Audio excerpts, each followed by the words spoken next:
বন্ধুরা, আমি মাম্পি দেবনাথ চলে এসেছি আবার একটা লং ভিডিও নিয়ে তোমাদের সামনে। হ্যাঁ, এটা একটা বিয়ের বাড়ির ভিডিও। অ্যাকচুয়ালি গতকাল আমি একটা বিয়ের বাড়ি গিয়েছিলাম, আমার হাজব্যান্ডের খুব ক্লোজ একটা ফ্রেন্ডের বিয়ে ছিল। তো এই ভবনটা বুক করা হয়েছিল, খুব সুন্দর ডেকোরেশন, সব কিছু সুন্দর ছিল। কিন্তু এত গরম ছিল, বিশ্বাস করো, ঘরের ভিতরে যত লোক ছিল না, তার বাইরে বেশি লোক ঘুরে বেড়াচ্ছিল। তো আমরাও বাইরেই ছিলাম। তো যাই হোক, ঘরের ভিতরে ঢুকে দেখছি এত ভিড়, বর বউকে গিফট দিয়েই আমরা কিন্তু স্ন্যাক্সে চলে এসেছি।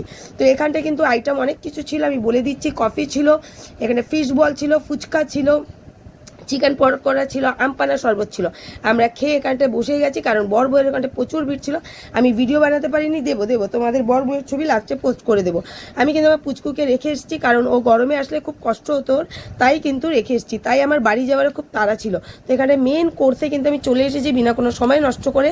তো যাই হোক, তোমাদের মেন কোর্স দেখিয়ে দিচ্ছি। অনেক আইটেম করেছিল, কিন্তু আনফর্চুনেট আমি কিছুই খেতে পারিনি। তো যাই হোক, ফার্স্ট আমার প্লেটে দিয়ে দিয়েছিল তারা কাসুন্দি আর ফিশ ফ্রাইটা ব্যাপক হয়েছিল। তার সাথে ছিল সালাড, লেবু। তারপরেই চলে এসেছে তোমার রুমালি রুটির সাথে তোমার রাজমা করেছিল। তারপরে ছিল তোমার প্লেন রাইস, তার সাথে ডাল ছিল, চিপস ছিল, দই কাতলা ছিল। আমি ওগুলো কিছুই নিইনি। তোমরা দেখতে পাচ্ছ আমার পাত কি হারে ভরছে, আর আমি কিছুই খেতে পারিনি। তারপর ছিল মাটন, তারপর দিয়েছিল পাঁপড়, চাটনি, 2 রকম মিষ্টি, আইসক্রিম। সত্যি কথা বলতে আমার পাতে মানে দিয়েই যাচ্ছিল, আমি কিছুই খেতে পারছিলাম না।